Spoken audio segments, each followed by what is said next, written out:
ভারতের আছে হার্দিক পান্ডিয়া, আফগানিস্তানের আছে রশিদ খান। একটা ম্যাচ মুহূর্তের মধ্যে ঘুরিয়ে দেওয়ার জন্য তারা একাই যথেষ্ট, তাই তাদেরকে বলা হয় গেম চেঞ্জার। শ্রীলঙ্কার ওয়ানিন্দু হাসারাঙ্গা এবং পাকিস্তানের ফখর জামানও একই ধাঁচের ক্রিকেটার। কিন্তু বাংলাদেশের কে আছেন যে নিজ সক্ষমতায় একটা ম্যাচের ফলাফল পাল্টে দিতে পারেন? এশিয়া কাপে প্রতিটি দলের গেম চেঞ্জারদের দেখে নেওয়া যাক। শুরুতেই রশিদ খান। একটা সময় রশিদ খান ছিলেন পুরোপুরি আনপ্লেয়েবল। মুড়ি মুরগির মতো উইকেট নিয়ে প্রতিপক্ষের কোমর ভেঙে দিতেন তিনি। কিন্তু এখন প্রতিপক্ষ রশিদকে নিয়ে বিস্তর পরিকল্পনা করে মাঠে নামে। তবে নিজের দিনে তিনি এখনও ম্যাচের মোড় ঘুরিয়ে দিতে পারেন। জোরের উপর করা তার গুগলিগুলো ব্যাটসম্যানদের কাছে ধাঁধার মতো, যে ধাঁধার কোনো উত্তর নেই। এছাড়া ব্যাট হাতে তিনি বাড়তি যে রানগুলো যোগ করেন তা ব্যবধান করে দেয়। বাংলাদেশের গেম চেঞ্জারের ক্ষেত্রে অনেকে তানজিদ তামিম বা পারভেজ ইমনের নামটা বলবেন। তারা দুজনে দাঁড়িয়ে গেলে ম্যাচের গতিপথ পাল্টে দেন। কিন্তু টাইগারদের আসল গেম চেঞ্জারের নাম শামীম হোসেন। প্রতিদিন নয়, শামীম দলের হাল ধরেন সবচেয়ে বিপদের দিনে। চাপের মুহূর্তে তার সেরাটা বেরিয়ে আসে, বদলে দেয় ম্যাচের ফলাফল।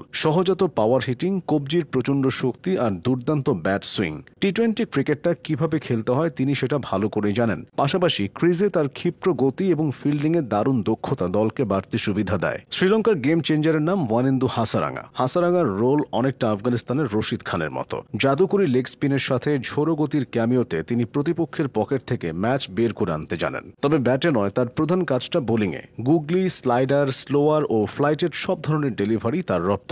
উইকেটের ধরন অনুযায়ী বোলিং করা ও ব্যাটসম্যানদের পড়তে পারার বিশেষ গুণ হাসারাঙ্গাকে ব্যতিক্রম করেছে। অন্যরা যখন উইকেটের জন্য হাহাকার করেন, হাসারাঙ্গা তখন অনায়াসে ব্রেক থ্রু এনে দেন। ভারতের হয়ে গেম চেঞ্জারের ভূমিকা পালন করেন হার্দিক পান্ডিয়া। অভিষেক শর্মা ও সূর্যকুমার যাদবরা থাকলেও তাদের রোলটা শুধু ব্যাটিংয়ে সীমাবদ্ধ। সেখানে হার্দিক পান্ডিয়া ব্যাটিং, বোলিং ও ফিল্ডিং তিন বিভাগেই অবদান রাখেন। মিডিয়াম পেসার হিসেবে তার বোলিংয়ে আছে বৈচিত্র্য। ইনিংসের শুরুতে তুলে নিতে পারেন গুরুত্বপূর্ণ উইকেট, আবার স্লগ ওভারে দুর্দান্ত ভেরিয়েশনে রানের গতি আটকে রাখতে পারেন। ব্যাট হাতে তো হার্দিক ঝড় প্রায়শই দেখা যায়। জায়গায় দাঁড়িয়ে কবজির জোরে তিনি বলকে সীমানা ছাড়া করার ক্ষমতা রাখেন। পাকিস্তানের গেম চেঞ্জারের কথা বলতে গেলে ফখর জামানের নামটা বলতেই হবে। দলটায় তরুণ ক্রিকেটারদের ছড়াছড়ি, বাদ পড়েছেন বাবর রিজওয়ানরা। তবে ফখর যেন অপরিহার্য। আস্তে ধীরে নয়, চালিয়ে খেলাটাই তার জন্য বেশি সহজ। সম্মানজনক হারের জন্য তিনি খেলেন না, পরিস্থিতির দাবি মিটিয়ে ব্যাট করেন। রকেট গতির বলকেও ফখর সজোরে সীমানা ছাড়া করেন। আর ফুল শট ও ডাউন দ্য উইকেটে এসে ছক্কা হাঁকানোতে তো তিনি বিশ্বসেরাদের একজন। সংযুক্ত আরব আমিরাতেও আছে একজন গেম চেঞ্জার, তিনি মোহাম্মদ ওয়াসিম। আন্তর্জাতিক টি-20তে মোহাম্মদ ওয়াসিম এখন বিশ্বসেরা ব্যাটসম্যানদের একজন। শুনতে অবিশ্বাস্য লাগলেও পরিসংখ্যান সেটাই বলছে। তিনি নিয়মিত ভালো স্ট্রাইক রেটে রান করতে পারেন। শুধু আইসিসির সহযোগী দেশগুলোর বিপক্ষেই নয়, টেস্ট খেলুড়ে দেশগুলোর বিপক্ষেও তার রেকর্ড ভালো। বাংলাদেশের বিপক্ষে সিরিজ জয়ে ওয়াসিম গুরুত্বপূর্ণ অবদান রেখেছিলেন। হংকং চায়নার গেম চেঞ্জার হলেন নিজাকাত খান।